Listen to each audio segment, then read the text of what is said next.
자, 이제는 삼조선 붕괴의 원인과 결과에 대해서 이제 설명을 하십니다. 신말불 삼조선이 이렇게 동시에 붕괴하게 된 것은 무슨 까닭인가? 왜 갑자기 동시에 붕괴를 하게 됐냐 이거죠.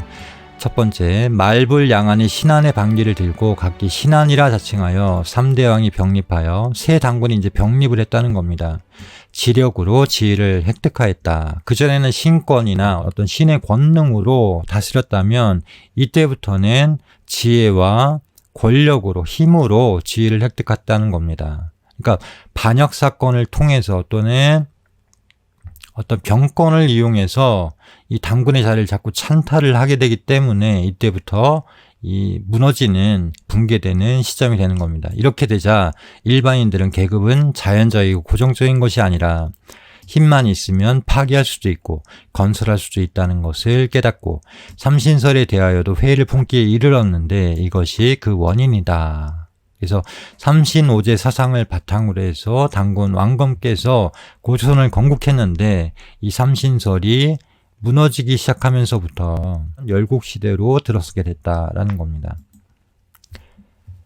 자, 두 번째, 삼국의 신한들이 흉노와 중국의 거듭된 침략에 저항하지 못하여 국토가 많이 깎여나가게 되자 이에 일반인들은 제왕도 사람의 아들이지 하늘의 아들이 아니므로 그의 성패와 흥망도 범인들과 같다는 것을 알게 되었다. 이에 사만의 신엄을 부인하기에 이르게 되었는데 이것이 그 붕괴에 가까운 원인이다 라고 되어 있습니다. 그래서 당시 고대는 종교 사회였기 때문에, 종교 시대였기 때문에 이 종교의 권능이, 신권이 패권에 의해서, 강권에 의해서, 병권에 의해서 무너지는 과정을 겪으면서 이 체제 자체가 다 붕괴가 되는, 갑작스럽게 이렇게 붕괴가 되는 그런 사건이 벌어졌다라는 겁니다. 이처럼 삼신설의 기초 위에 세워진 사만인즉 삼신설의 파탄이 생긴 이후에야 어찌 붕괴되지 않을 수 있겠는가. 그 뒤로 제왕의 후예들은 조상전래 지위를 회복하려 하였고 소국은 대국되기를 희망하였고 대국은 더욱 강토를 확장하려고 하면서 혹은 신수두님이라 칭하고 대당군이라 칭했다는 겁니다. 혹은 신한이라 칭하고 자신이 한이라고 했다는 겁니다. 혹은 하늘에서 내려왔다 운운하고 혹은 해에서 필요해왔다 운운하고 세력 쟁탈의 전란이 사방에서 일어나 열국 제홍시대를 형성하였다라고 되어 있습니다. 그래서 주몽이 동부에서 탈출을 해서 홀속을 성에 이르렀을 때도 주변에 비류국을 다스리고 있던 송양이 있었습니다. 그래서 송양에게 가서 이 복속을 하려고 하니까 송양이 그런 말을 하죠. 여러 대에 걸쳐서 나는 왕을 해왔다. 나란 좁고 두 왕이 있을 수가 없으니 나의 신하가 됨이 어떠하랴 하니까는 주몽이 나는 천자다라는 걸 내세우죠. 그러니까 송양도 사실은 자신이 이제 선인 왕검의 후예라는 것을 내세웁니다. 그래서 둘이 조화를 부려서 결국 송양이 지게 돼서 이 나라를 바치게 되는데요. 그러니까 주몽이 다물도라 이름하고 이걸 다스리게 하는데요. 이 다물도라는 말이 뭐냐면 우리말에서 이제 다시 되찾는다, 부흥한다 그런 뜻입니다. 그럼 뭘 다시 되찾는 걸까요?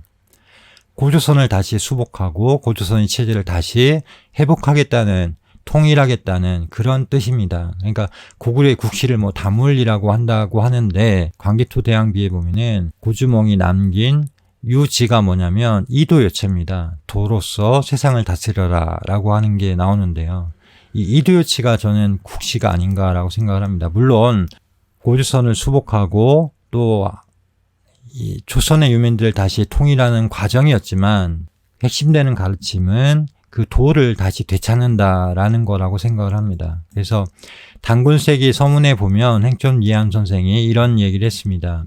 부여의 도가 없어진 후에 한인이 쳐들어왔고 고려의 도가 없어진 후에 몽골이 고려에 쳐들어왔다.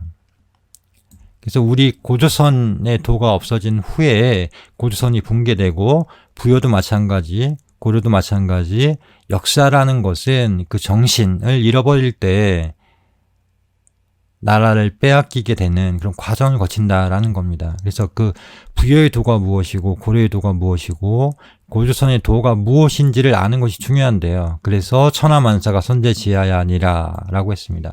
천하의 모든 일이 먼저 나를 아는 데 있다. 나라는 것은 우리죠, 사실은 크게 보면. 그리고 국가, 민족이 무엇인지 어떤 정신을 갖고 있는지를 아는 것에 있다라는 것입니다.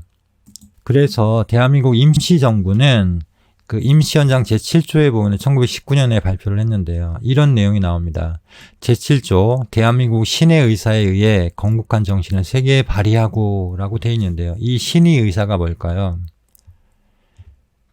신채호 선생이 고조선은 삼신오제설을 바탕으로 세워진 나라다라고 한 것처럼 당시의 임시정부 요인들도 이 대한민국은 삼신의 뜻에 의해서 건국했다라고 하는 것을 분명히 알았습니다. 우리 애국가도 보면은 대한제국 초기의 애국가는 상제는 우리 황상을 도우소서라고 돼 있지만 나중에 이제 애국가가 바뀌게 된 것은 가사를 보면은 하느님이 보호하사 우리나라 만세로 바뀌게 되죠. 그래서 이 하느님이라든가 아니면 상제라든가 하고 하는 그 뜻이 뭐냐면 신의 뜻에 의해서 신의 우주 정치를 그대로 이 땅에 실현하기 위해서 고조선을 만들었던 것처럼 대한민국도 그런 정신에 의해서 만들어진 나라다라는 걸 공부를 했던 겁니다. 물론 나중에 이 대목이 빠지게 되죠. 어떤 종교적인 이유에서 빠졌겠지만 말입니다. 그래서 신채호 선생은 독사실론에서 이런 얘기를 했습니다. 전 국민의 완고한 꿈을 불러 깨우고 청년들의 새 두뇌에다가 국가관념을 불어넣어 우존 열망의 시대적 갈림길에서 한 가닥 아직도 남아있는 국맥이라도 계속 유지하고자 한다면 역사 말고는 다른 방법이 없다. 당시에 일제에 의해 강점되고 나라를 빼앗기는 그런 시대적 갈림길에서 오직 국맥을 유지한다면 역사를 읽게 해라. 역사를 알아야 된다. 그 외에는 방법이 없다라고 했습니다. 지금도 적용이 되는 것 같아요. 우리가 북한을 비롯해서 중국과 일본과 미국과 러시아라고 하는 강국의 틈바구니 속에서 줄다리 외교를 하고 있는데 과연 우리가 나아갈 길이 무엇인가? 이때 우리가 이 국맥을 계속 보존하고 이 미래를 열 수 있는 방법이 무엇인가? 자라나는 청년들에게, 청소년들에게 제대로 된 역사를 알려줘야 된다라고 하는 생각이 듭니다. 그래서 이 역사 강복의 길이 아직 요원하지만 한 걸음씩 나아가다 보면 언젠가 찾게 되는 날이 있지 않을까라고 생각을 합니다.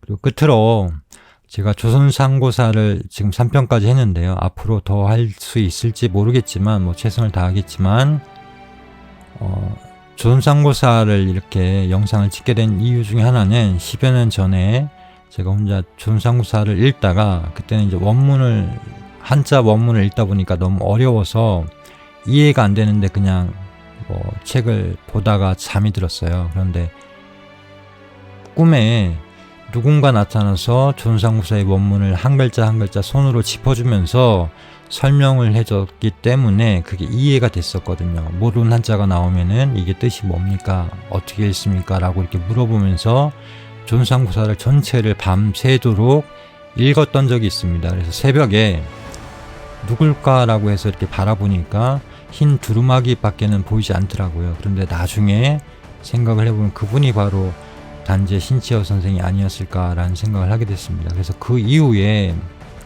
이 조선상고사를 언젠가는 더 이렇게 깊이 연구를 해서 그 사람들에게 알려야 되겠다라는 생각을 한 적이 있습니다. 그런 계기로 어찌 보면 신비로운 체험이죠. 그 계기로 조선상고사 영상을 찍게 됐습니다.